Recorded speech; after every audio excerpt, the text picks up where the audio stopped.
Lord sang this song to me. There was a message in his melody, sweetest lyrics that I ever heard. There's a message in the songs of earth. He said, tomorrow is another day. Living is the only way. Tomorrow's gonna ever come. Listen to the words of the song. Everything's gonna be alright. Everything is gonna be.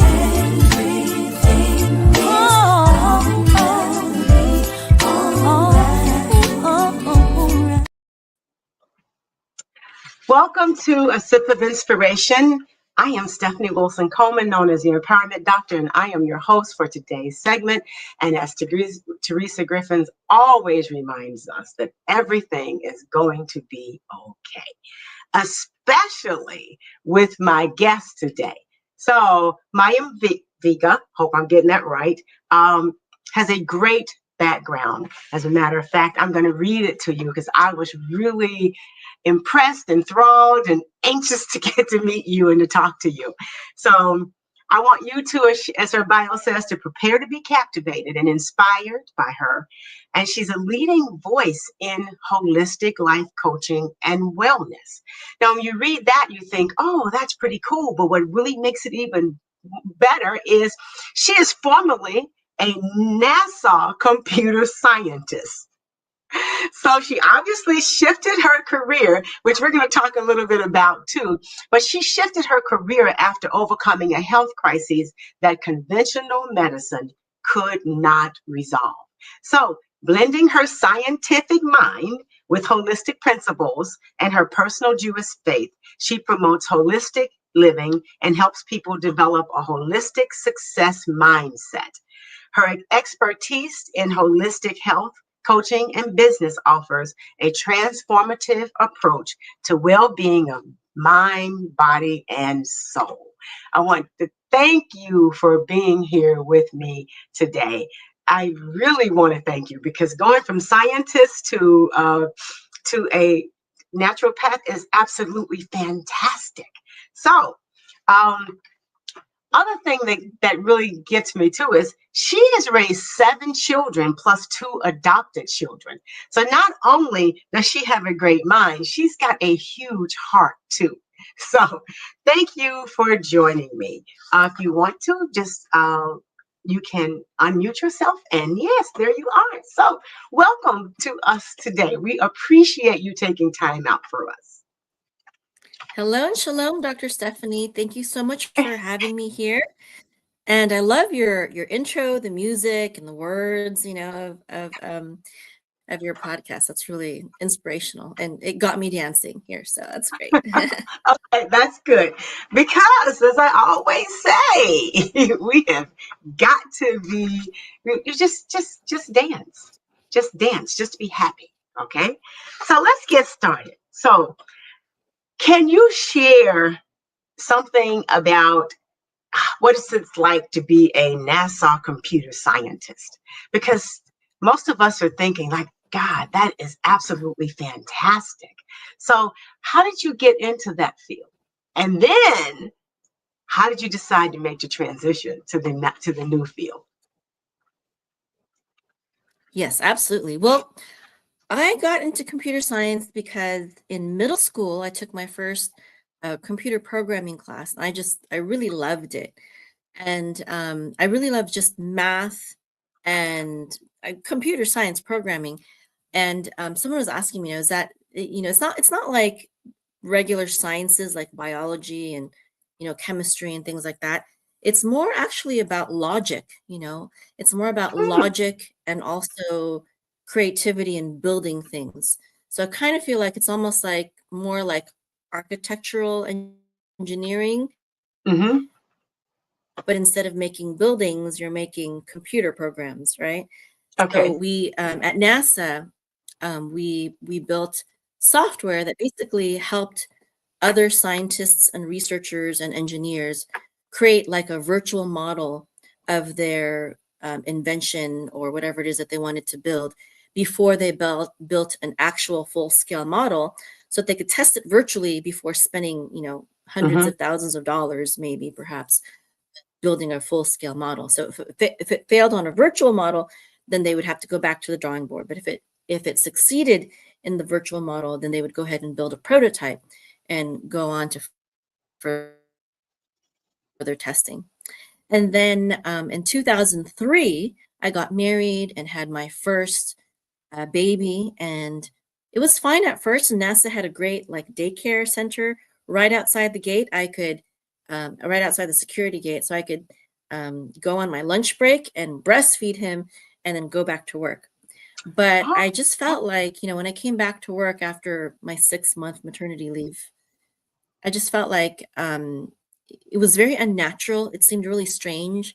Like, what animal in nature has a baby and then gives it to strangers pretty much to raise, right? You don't really see that in nature. You might see like lions, they will raise their cubs in a tribe, like in a pack, in a herd, but never like separate. The mother usually always stays with their child.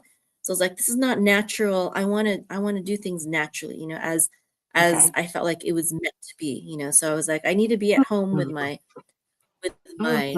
child. I want to take care of him. I want to feed him, see all of his first steps, etc. So first I started an online entrepreneurship venture, and the easiest thing that I could get into after becoming a computer scientist at NASA was doing website and app development for mostly high-tech companies in the Silicon Valley, where I was, in California. And I did that, and then I got really sick. I started getting these terrible migraines, which were basically worse than childbirth, because at that point I had 2 children, and I gave birth naturally to both of them. But these migraines were really debilitating. I was not able to do my business anymore. I was not able to take care of my children anymore. And I also, at a certain point, I was not able to sleep anymore. And all of this, like, over-the-counter medication, like Tylenol and extra strength Tylenol and all this stuff, it just stopped working. And when I couldn't sleep anymore, I really felt like there was something wrong with me. I thought I was on my deathbed. And so I asked my husband to bring me to the hospital, to the emergency room. And they, asked me a bunch of questions and ran a bunch of tests. And at first, the doctor thought that I had a brain tumor. But after giving me a CT scan, she said, good news, you don't have a brain tumor, but bad news, we have no idea what's wrong with you. Here's some strong painkillers, goodbye, And so that was kind of crazy to me. So I was like, okay, well, obviously the modern medical system didn't have any answers for me. And that wasn't the first bad experience I had with modern medicine. But I had resolved that would be the last and final straw for me. And so I took into my own hands my own health and healing. And I studied nutrition and herbalism and holistic health. And I eventually found the root cause of my problem and what was causing my headaches, my migraines.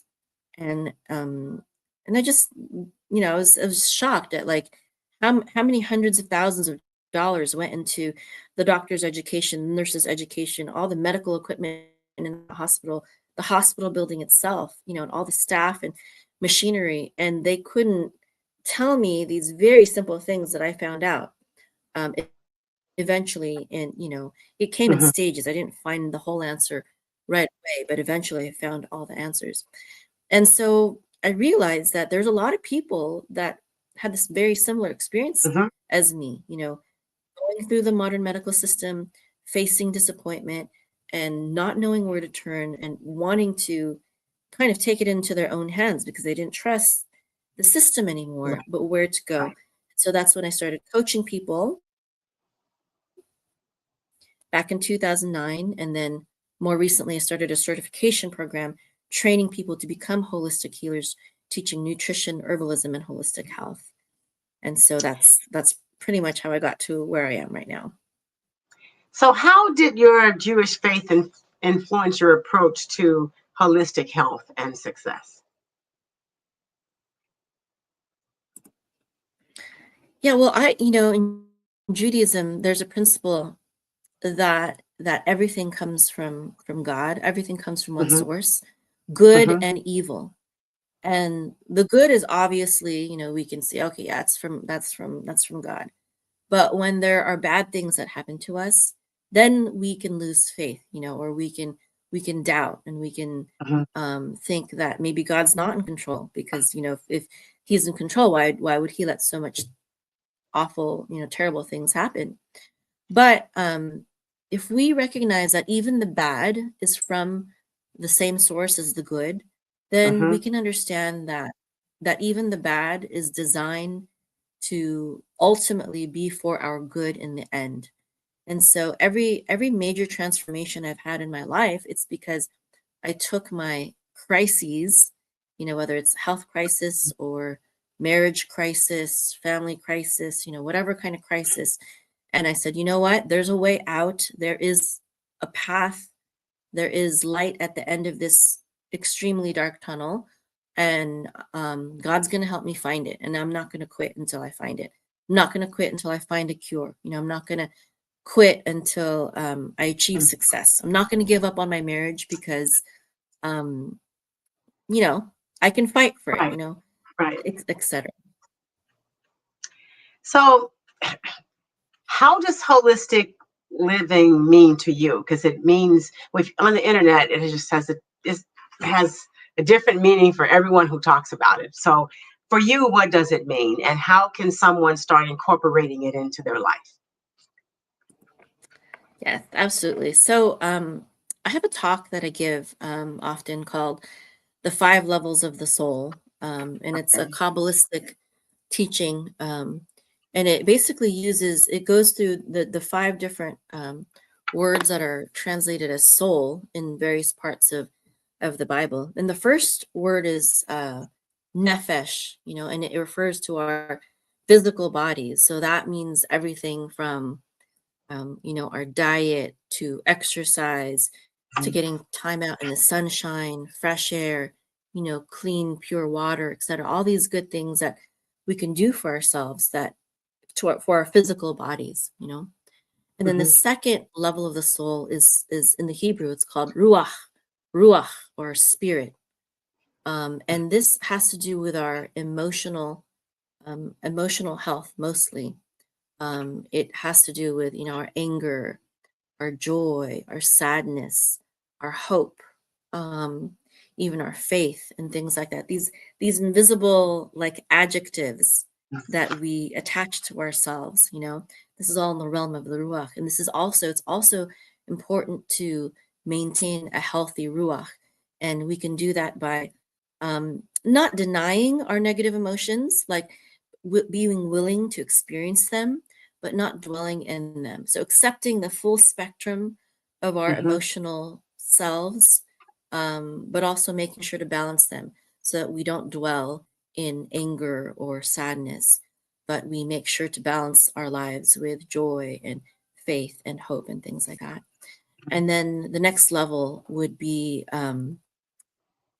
excuse me, now I'm forgetting. So, neshama, there we go. Neshama is the next level, and that often to keep that healthy, we need to it's our mental health, not in Mm-hmm. terms of emotion though, but in terms of intellect. So in terms of understanding, this is personal growth. This is making sure that we continue to learn and grow intellectually in all fields, whether it's in the field of health and finances, whether in the Mm-hmm. field of um, uh, health, being knowledgeable about health, or being knowledgeable about relationships, Mm-hmm. just all sorts of knowledge, whether it be biblical knowledge, secular knowledge, making sure that we're continually growing in our intellectual pursuits. And then we have the chaya, or our life force, and that has to do with the things that we do. So make sure that we're not just learning intellectually, but that we're doing good things, we're applying Okay. ourselves. And this is also an important part of holistic health. And Mm-hmm. then the last level is yechida, which means oneness, or our unique divine essence. And this is about our pursuit of oneness with the divine, oneness with God, and making sure that we are getting in touch with our our inner healer, our inner divine spirit, getting in touch with our purpose, our destiny, our true Mhm. selves, things like that. So, when you decided to take a holistic approach to healing, was there an inner conflict with your scientific NASA background going forward? Because sometimes people can't do both, you know? Yeah, absolutely. Yeah, I mean, the holistic health world is filled with all sorts of things. And I'm a very rational and logical person. I have a very logical mind. And so things have to be proven to me. It has to make sense. So the things that, I'm the founder of Ruka.com, the Holistic Life Academy, and I teach people how to become holistic healers. And there's so many things that are in the world of holistic health that could be taught, but my emphasis is basically on nutrition, Okay. including mega dose vitamin therapy, macro and micro nutrition, herbalism, which is a very proven ancient healing Mm-hmm. art, and obviously all of our pharmaceutical medicines derive from properties of herbal medicines. Mm-hmm. So it's scientific, I mean it's botany, and then nutrition, herbalism, and then also holistic life coaching, which has to do with the personal and spiritual development and mindset growth, which is a very important part of that mental, emotional, spiritual healing, which is also very important. So I think my rational mind kind of guides me to only incorporate things that make sense to me, at least. Okay. Because the holistic world is very wide, but there are some just outstanding stories of healings that have occurred using this approach. So, when you first started, so what were some of the first things that you did, and how did you? And we know you just it has to make sense to you. So, everyone out there, whatever you do, it needs to make sense to you. So, what was the first thing that you tried, and how did you decide that that was the right thing for you? So actually in my first school for it taught nutrition. I got a nutrition certification, Hmm. but it heavily pushed vegetarianism and veganism. And I eventually found out that that was not good, that that was the wrong way to go. I do believe that vegetarian veganism is good for a can be good for certain people in certain conditions for a short period of time, but it can also lead to long-term deficiencies.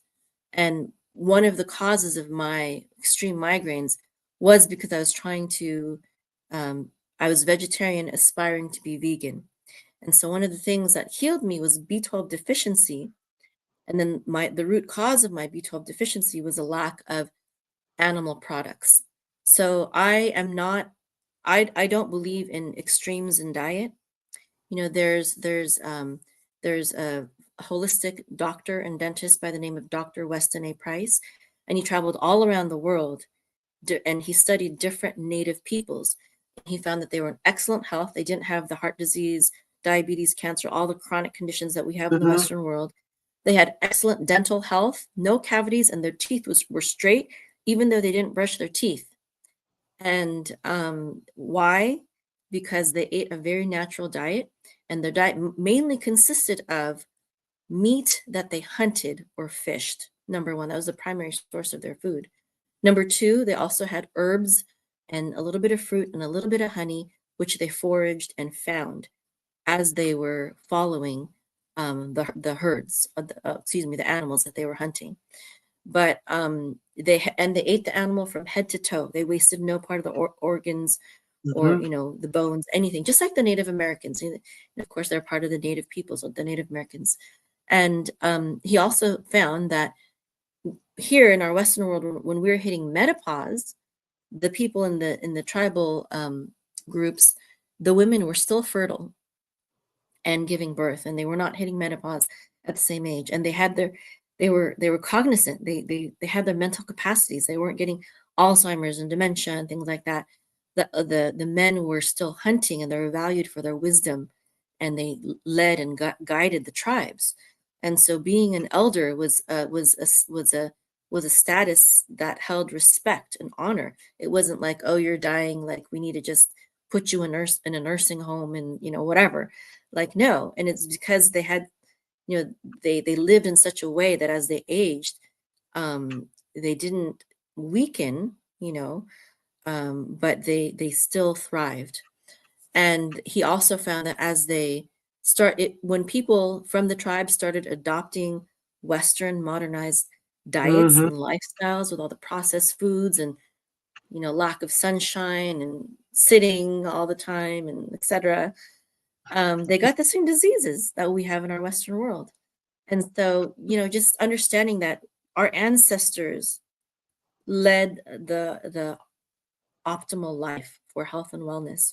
And the further we get away from that, we have to start supplementing. We have to start taking herbs. We have to start doing various therapies because we're getting away from our ancient ways, basically. Yes, I grew up with a family who also believed that you just don't kill the animal. You use every part of the animal for something. And I remember being really, really sick, but as I started eating more things that we grew in our own garden or things that my grandfather hunted, as you said, like I wasn't that sick anymore. So I don't know. I just don't know how people feel about that anymore because we've become just fast food uh, pers- people now, and that's making us very sick. So so we talked a little bit about one of the misconceptions about holistic health is that you don't have to be a total vegan to be healthy. So, so what are some of the other misconceptions about holistic health that people hold on to? I think another misconception that people hold on to is that they think that pharmaceutical drugs are more powerful than holistic remedies.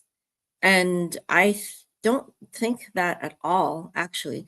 I think the reason that most people think that is because they don't know how to effectively use vitamins, herbs, supplements, and diet. They don't know how to use it properly. So they don't use it in a way that is effective. So, for example, the recommended daily allowance for certain vitamins, etc., they are not therapeutic at all. They're not even like sustaining for health. And some of the herbs that I take are actually warned against by the FDA. And I think that their warnings are actually misguided and based on propaganda instead of just truth and reality. So I think that's a big misconception, is that herbs and vitamins are weak. I've helped people get off pharmaceutical medications that they were taking, various medications for like 20 years. And what the pharmaceutical medications couldn't do, diet did for them instead. They just didn't know how to eat therapeutically to help them overcome their conditions. So, what are some of the things that we should start to think about when we eat instead of just said, "Oh, I've got this, I'll take this pill," because generally, even the doctors now, some of them are beginning to say that, there's a problem with what you're eating and how you're eating it. So, what are some of the things that we should do? And I know people have a lot of misconceptions about just how much they should eat at each serving too.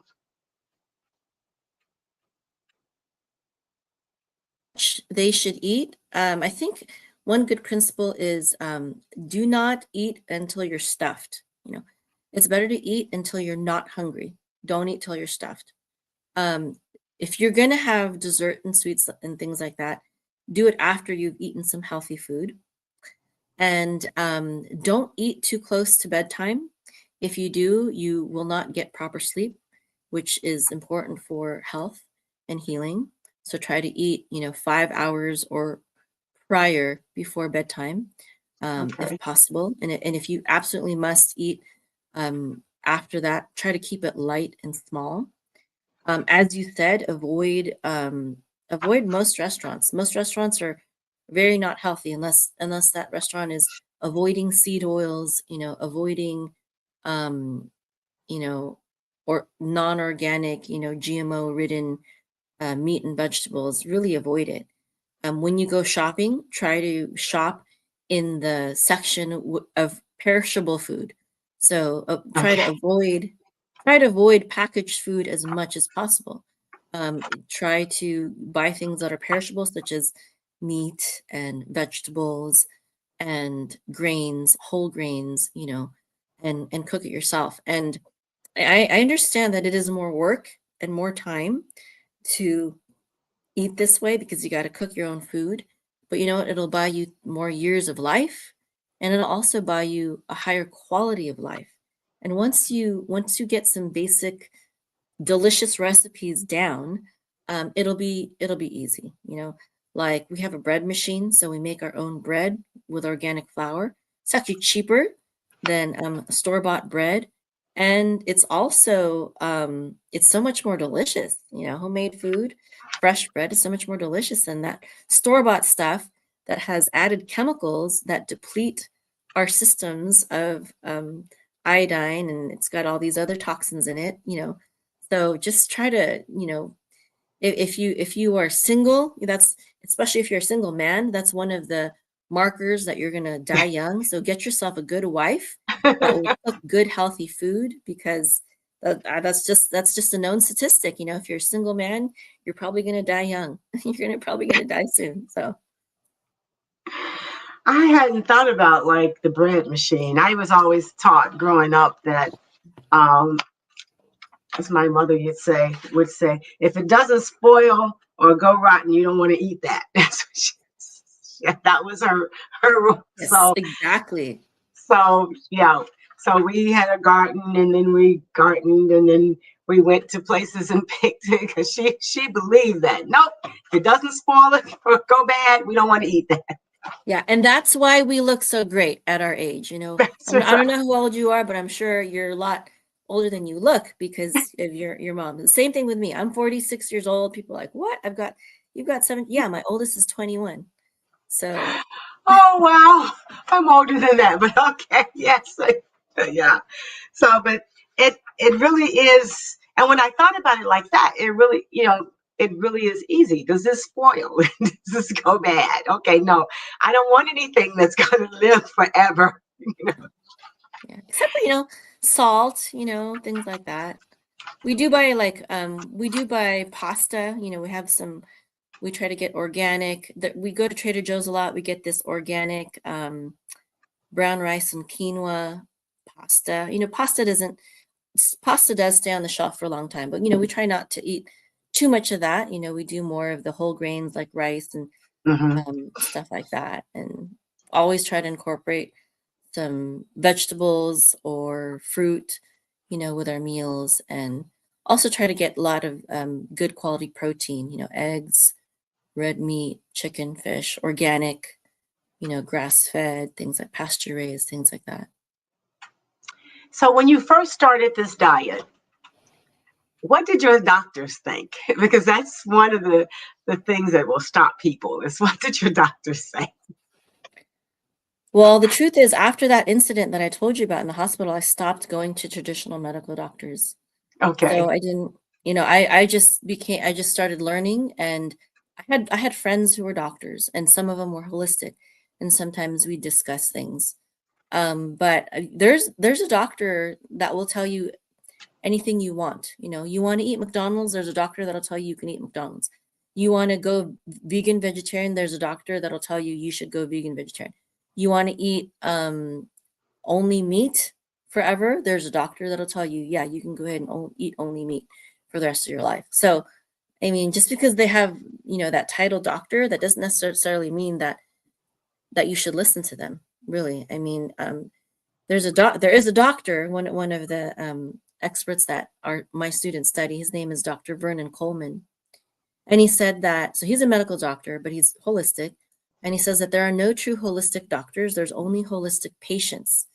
And that's because there's no one external to you that is your best healer. You are your best healer. You have an inner healer. You have inner wisdom and intuition that you can follow. So if what your doctor is saying doesn't feel or sound right to you, it's not working for you, get a second opinion. Start educating yourself. Go talk to a holistic practitioner, a nutritionist, acupuncturist, an herbalist, a chiropractor, something like that. That is so true. Get a second opinion. Make sure you're asking questions, even questions that you think may sound stupid. Just ask the question. There's no stupid question. The only stupid question is the one that you don't ask.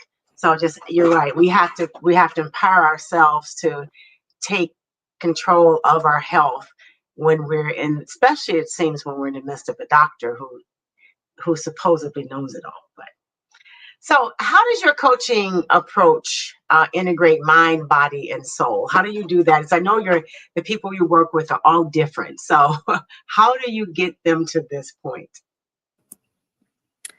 Yes, absolutely. So in my program, of course, as I said, I always start with the basics that can be easily understood. I'll help people. I'll take a look at their symptoms and their diagnosis. I don't diagnose, treat, or prescribe, obviously. So I look at what they have been diagnosed with by another practitioner, or maybe it's a self-diagnosis, or maybe we're just going by their symptoms. I'll take a look at their diet and see, what might, what might be improved, what could be improved in their diet. And those are just basic general principles, but tailoring it to their specific conditions that they're concerned about. And then also I take a look at if they're taking any medications, we just look up the symptoms, we just look up the side effects of the medications and see if there's, some kind of connection between the side effects of their medications and the symptoms that they are experiencing, and see if there's alternatives, either herbal wise or diet wise, supplement wise, etc. Then we also take a look at their mindset, their lifestyle, their relationships, their work environment, their outlook on life, their spirituality, their community life. All these things play a part in holistic health and healing. Mindset and belief and faith and spirituality and all these non-physical things, I would say they're at least 50% of the equation. Yes, that's true. Because what you think and believe affects everything in your world, everything. Yeah. So when you're working with them, and let's say they go to their regular doctor, do you prepare them or equip them to have that conversation with their regular doctor? Because sometimes I can imagine, I'm just thinking of some that I've had with my doctor. My doctor's on board now, though. So it's like, they want to scare you back into doing what they want you to do. Yes, I do have, there is one book and one lesson that prepares them to deal with people in the modern medical system. And it's based on the doctor that I mentioned before, Dr. Wilson-Coleman's book it's called Coleman's Laws. I believe that's the title, Coleman's Laws. Okay. And it basically talks about the modern medical system, when to, get a second opinion, how to take it if, you start taking a certain medication and you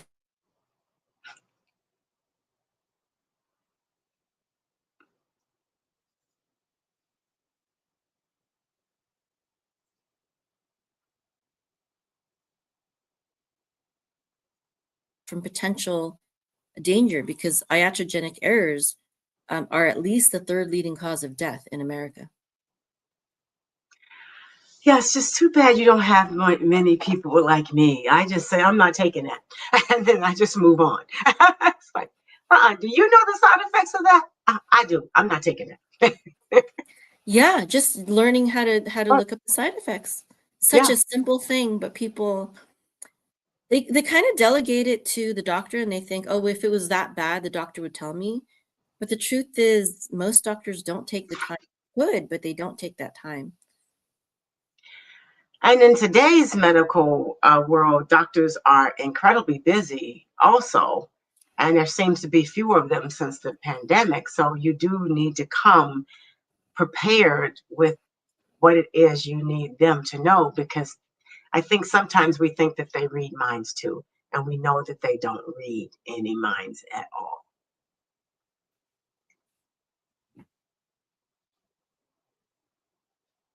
Yeah, unfortunately, I think the reason why that is because of the insurance companies, unfortunately. Yes, and for those of you listening, if you want to change your doctor, you can. So, okay. Yeah, a lot of people feel powerless because they rely on Medicare, Medicaid, and they feel like they can't get a second opinion. They can't go to another doctor. So, Okay. So newsflash, you can go to another doctor. You can tell this one they don't know what they're talking about. Okay. You can tell them that you're not taking that medicine because of this. Because sometimes I think you're right that we think they know everything about us, and they don't. And you only have that, what, 20, 30 minutes maybe. So it's impossible for you to let the doctor know everything they need to know about you in that 20 or 30 minutes. So if you're going to talk to the doctor, you ought to have a note that says what you want to talk to, because it's easy for you to forget. And they're busy too. So that's probably another part of the problem too, is that you don't get a lot of time with them. It's trying to get an appointment these days is really hard too. So I believe that that's probably frustrating, I, especially for the patient, but probably for the doctor too, because we expect them to know what they can't possibly know, because all he has is those little test results. So, yeah. so do you recommend various spiritual practices to people depending upon what they may need in their holistic journey?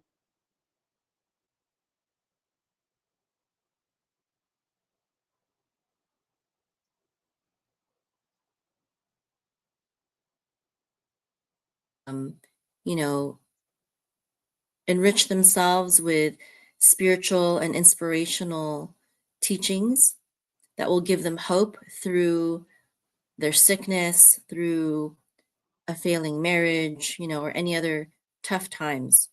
I mean, for thousands of years, people have used either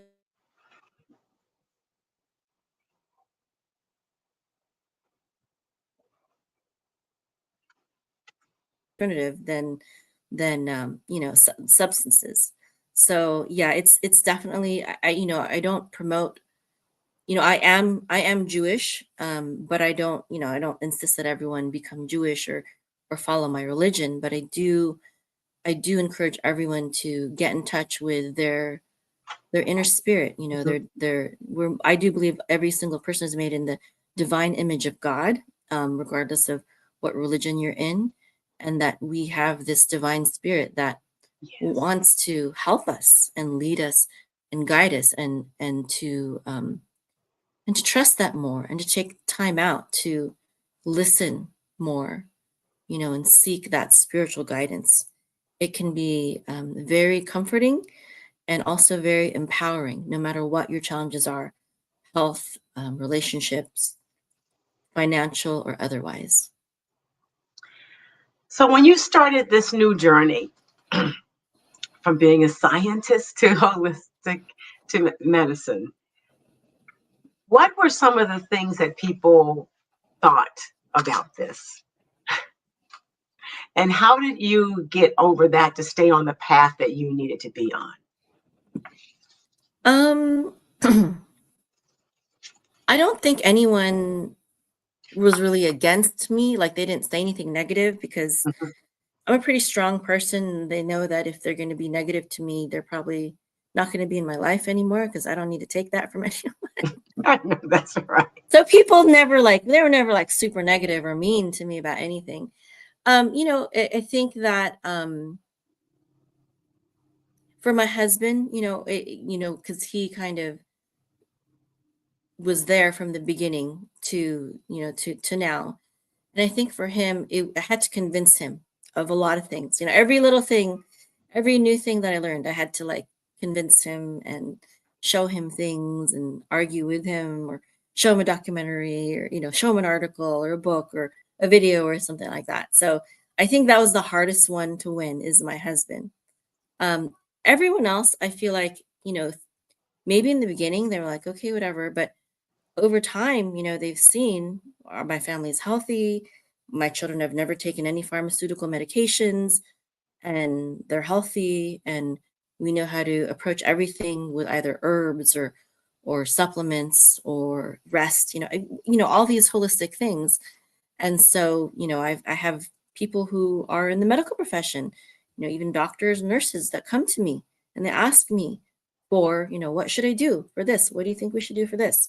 So I think over time, I have established myself because they've seen my life, my lifestyle, my children, and they've also seen me overcome my own personal health struggles without the help of traditional medicine. So I think that it's been pretty good, the reaction of others. That's fantastic. So, what advice do you have for professionals seeking to transition into the wellness industry? Well, my program is certainly available, aruka.com. And again, the training is in nutrition, herbalism, and holistic life coaching. And I think these are the most important aspects. This is why it's part of my program is to study nutrition, but things that are healing. So I don't know what I have some of my students are in the medical profession. They'll tell me I took one class in medical school on nutrition, and I guarantee they didn't learn the kind of things that people learn in my program. So we go over ancient diets, we go over the keto diet, Mhm. intermittent fasting. We talk about the carnivore cure, which is using the carnivore diet as an elimination diet. These things are very, very powerful. We study orthomolecular nutrition based on the work of Dr. Andrew Saul, who based his work on two-time Nobel Prize winner Dr. Linus Pauling. He is basically the pioneer of megadose vitamin therapy, especially using vitamin C therapeutically, which can help people of something as minor as allergies, as well as something as major as cancer. So orthomolecular nutrition is very important. It can even help with mental health issues, all sorts of things. And there's a lot of deficiencies in our food, in our crops, and today. So this is a very important part, is to make sure that you're getting all the micronutrients through supplementation.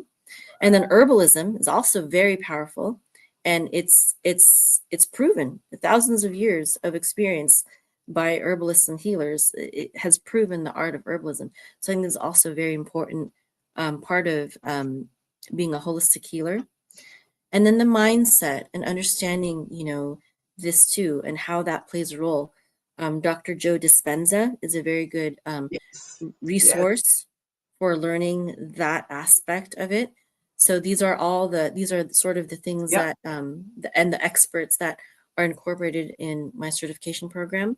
And these are the things that I believe every true holistic healer should learn and know.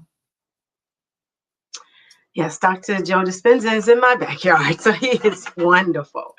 So, what one book or tool do you believe everyone should explore just when they first start this holistic journey?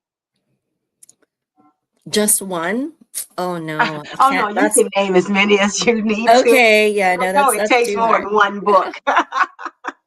Yeah, there's I think there's just I think there's too many. And I think if you only learned one, that your education would be incomplete. I would maybe say, for, when it comes to herbalism, probably if you could only read one book on herbalism, I would suggest Dr. John R. Christopher's School of Natural Healing. It's a book. Dr. John R. Christopher, he was an herbalist, not a medical doctor. It's available on Amazon. For nutrition, I don't think necessarily that everyone should go on a carnivore diet completely, but I think everyone should understand the principle of using the carnivore cure as an elimination diet. And I think this is very, very misunderstood today, and also very powerful, especially with all of these autoimmune disorders that are coming through right now. So Judy Cho's The Carnivore Cure is a great book to learn about that. And again, it's not for long term, but I think it is a very therapeutic diet for short term. To get you started on orthomolecular nutrition, I would recommend the book Doctor Yourself by Andrew Saul, PhD. And Joe Dispenza, his book, he has either You Are the Placebo, or I forgot the title of the other book, Breaking the Habit of Being Yourself. Right. Being yourself, Right. yes. Yeah. One of those to start Yes. off with mindset. Those are like starter books. That would be my starter pack. Okay. Cool. I remember one of the first books I read. This has been years ago, so I may be telling my age. So Bernie Siegel, I did a book. I can't remember the name of the book, but I had a basal skull fracture, and they told me I was going to die. They were really adamant about that. Okay. Well, I didn't die. Okay. So, but I did have a loss of taste and smell, but I didn't die. So, but they didn't even say anything about that. They just said you're gonna die, right? And I remember I just finished up the Bernie Siegel book, which is one of the alternative medicine books, and I didn't die. I went home in 8 days. And when they finally dismissed all of the medical treatment, they said, "What did you do?" And I said, "Next time I tell you I'm not going to die, you need to believe me, okay?" But yes, these are all very helpful, and people should read it and get an idea as to what they can do for themselves, because these are things, as I was mentioning earlier, when you go to the doctor, you don't remember all of this stuff, but when you start reading the books and taking notes, then you have a clearer picture yourself as to what's happening with you. And then you know what to do from there. So this is absolutely fantastic. So give us one of your success stories, another success story that you're proud of. Yeah. So one of them, the vitamin C that I mentioned, I have a student who used vitamin C therapeutically to get rid, and she's actually a medical doctor, to stop having to take allergy medications. So she used to have to take allergy medications every single week, and she didn't have to anymore because of vitamin C, megadose vitamin therapy. And then I have another student who, she wanted to become a nutritionist, but she never got around to it. She became a real estate investor. But when I launched my certification program, she signed up, and she was able to heal her husband of colitis, and he was suffering under the hands of doctors, going through a roller coaster of medications, trying one, and then it would cause a side effect, so he'd have to switch to another one, which eventually stopped working. So blah blah blah. And I gave her a custom module to help him with his colitis, and he also had restless legs and insomnia. And I said, well, let's work on the colitis first. And everything that she learned, she learned how to give him the proper food to help him with his colitis. He was able to get rid of all his medications, and he didn't have all his symptoms anymore from colitis, like the diarrhea and the upset stomach, etc. And he also got rid of his insomnia and his restless legs, all through diet. all through healing his gut, basically. So that's another success story. I've had people tell me, "Oh, my hair is growing back," because I started taking the herbs and vitamins you told me to. So just all sorts of things. That is fantastic. So, do you have a book coming out? I do. And, I thought it was going to come out in 2024, but just a lot of back and forth with, with my team. So it's not ready yet. Hopefully it's going to come out in 2025. It's called Do This, Detox That. And it's based on my coaching program. And it's also based on the first module of my certification program. So it just goes through a lot of fundamentals of holistic health and what is toxic, toxins and toxicants, how to avoid them. And I talk about not only about physical toxins like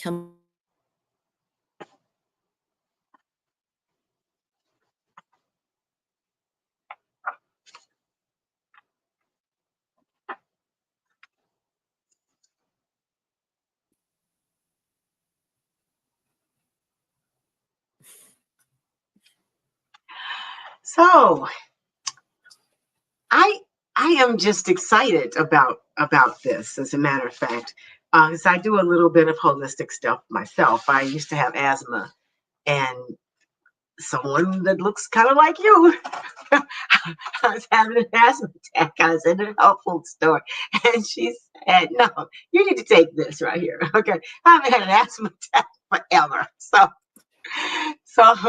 I want to encourage you all to actually follow this and actually dig into it, because we need to be a part of the equation of our health more so than the doctors. We're not saying there's anything wrong with doctors, but you only get 30 minutes. And right now, if you've experienced trying to get into the doctor, it takes 3 months. So you can't suffer that long. You've got to have something else to do in the meantime. So I want you guys to take care of yourself. I want to thank you again for being here with me today. I have really enjoyed this. I've learned a lot, and I know the people listening to this now and even listening to it in the future are going to learn a lot. So let them know where they can contact you again. I know you all can see the website on here, but sometimes it helps if we hear it again. Yeah, absolutely. Just www.arukah.com, ARUKAH.com.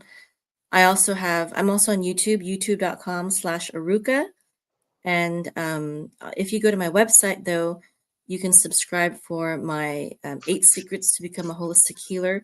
It's just a free series on that. So it's probably the best way.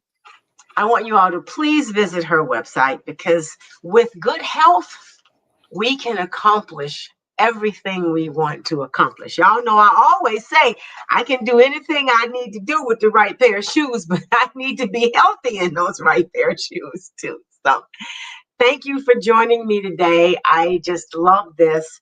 I want to remind everyone to please visit her website. It's under her name, arukah.com, ARUKAH.com.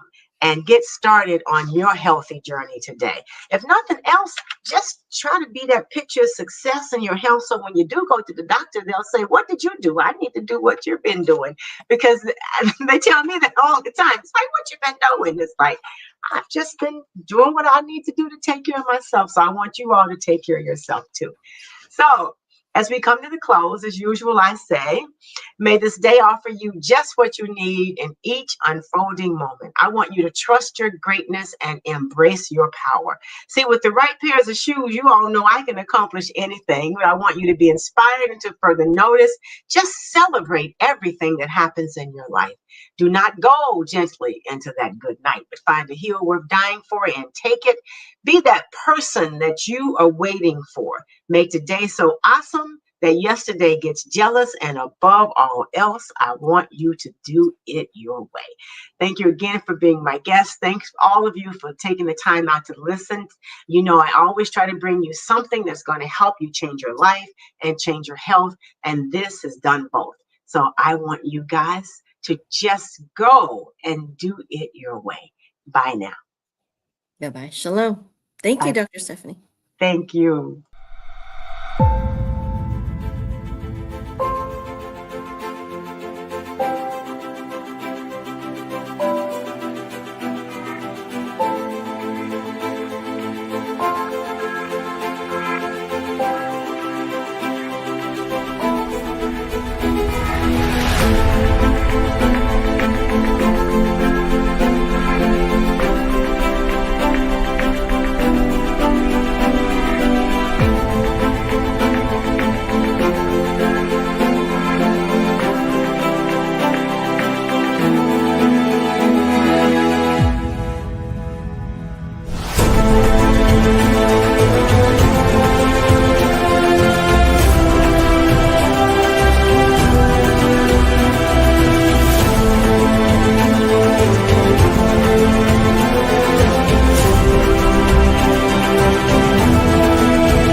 life's too short to drink cheap champagne.